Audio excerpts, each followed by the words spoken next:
Hello बच्चों, 11th class में home science में लेसन चल रहा था जीवित ऊतकों की कोशिकीय रचना, जिसमें आज आप पढ़ेंगे अंग, ऑर्गन्स। देखते हैं परिभाषा क्या है अंग की।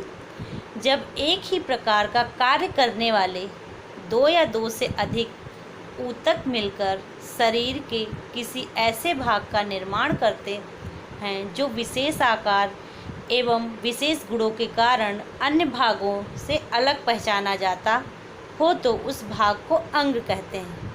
मतलब कि जब एक ही प्रकार का कार्य करने वाले दो या दो से अधिक ऊतकों से मिलकर शरीर के किसी ऐसे भाग का निर्माण करते हैं जो विशेष आकार या विशेष गुणों के कारण अन्य भागों से अलग पहचाना जाता हो तो उसे अंग कहा जाता है। जैसे कि हृदय, फेफड़ा, आमाशय, यकृत आदि। अर्थात शरीर के उस भाग या संरचना को अंग कहते हैं जो एक या दो से अधिक प्रकार के ऊतकों द्वारा बनता है। जो शरीर होता है, शरीर के उस भाग या संरचना को अंग कहते हैं जो दो या दो से अधिक प्रकार के ऊतकों द्वारा बनता है तथा जिसकी अलग सत्ता होती है, साथ ही जो एक विशेष प्रकार का कार्य करता है, जिसकी एक अलग सत्ता होती है और एक विशेष प्रकार का कार्य करता है। उपर्युक्त परिभाषा से स्पष्ट है कि विभिन्न प्रकार के ऊतक सामूहिक रूप से विभिन्न अंगों का निर्माण करते हैं। इस परिभाषा से स्पष्ट हो जाता है कि जितने भी ऊतक होते हैं, विभिन्न प्रकार के ऊतक हैं, वो सामूहिक समूह के रूप में एक विभिन्न अंगों का निर्माण करते हैं और प्रत्येक अंग एक विशेष कार्य का संपादन करता है। और ये जो ऊतक होते हैं जब सामूहिक रूप से विभिन्न अंगों का निर्माण करते हैं और प्रत्येक जो अंग होता है वो एक विशेष प्रकार के कार्य का संपादन करता है।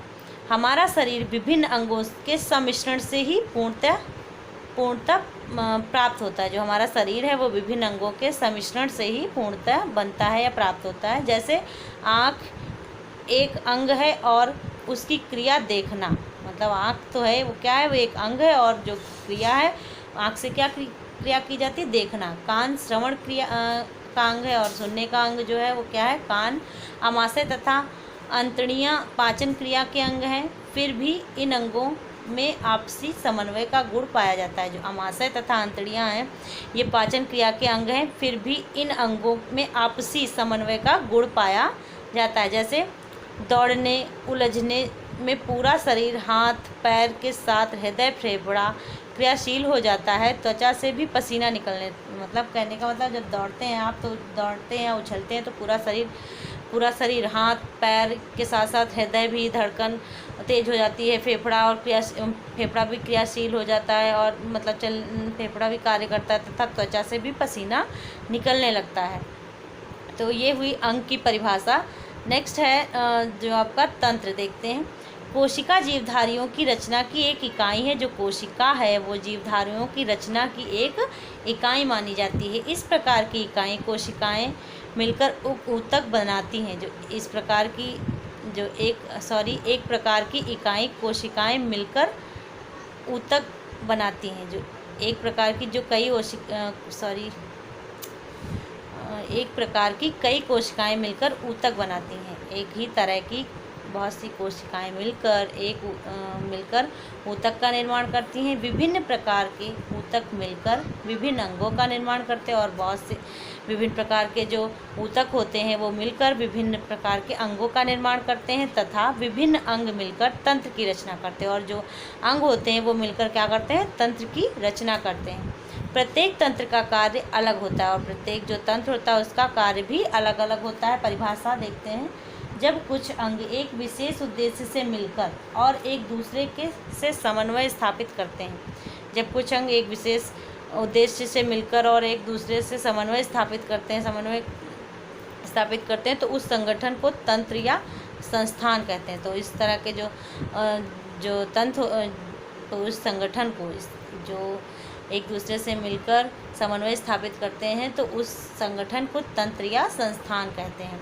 कार्य करने की दृष्टि से हमारा शरीर कई तंत्रों से विभाजित है। कार्य करने की दृष्टि से हमारा जो शरीर है वो कई तंत्रों में विभाजित है।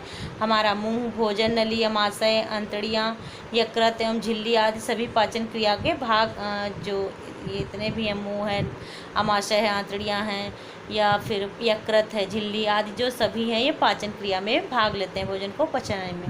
ये सभी अंग मिलकर पाचन तंत्र का संगठन करते हैं और ये सारे अंग मिलने के बाद ही पाचन तंत्र बनता है। पाचन तंत्र का संगठन, ये सभी अंग मिलकर पाचन तंत्र का संगठन करते हैं।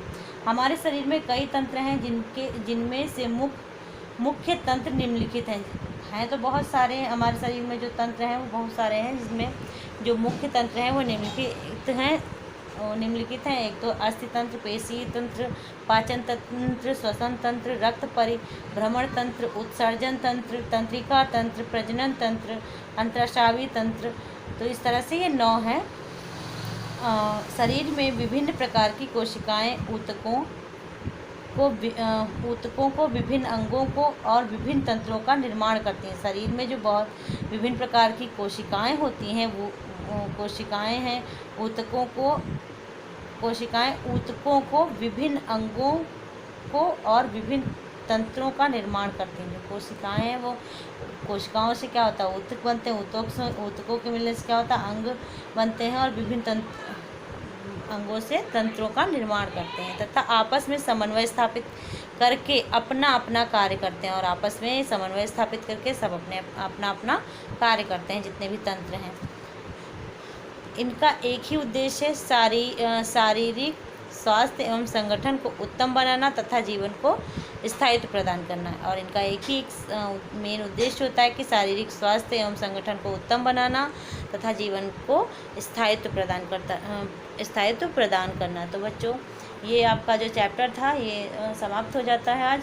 और अगली वीडियो में हम नेक्स्ट वीडियो में आपको आगे का चैप्टर पढ़ाएंगे और इसमें जो भी क्वेश्चन बनते हैं वो हम अभी आपको सेंड कर देंगे। तो आप लिख के होमवर्क करके फ़ोटो खींच के भेज दीजिएगा क्लिक करके। जितने भी क्वेश्चन हम भेजते हैं, अभी आपको एक क्वेश्चन पिक भेज रहे हैं जिनमें सही का निशान लगा हुआ है, टिक लगा हुआ है, वो क्वेश्चन आपको कॉपी पर लिख कर करने हैं। Thank you.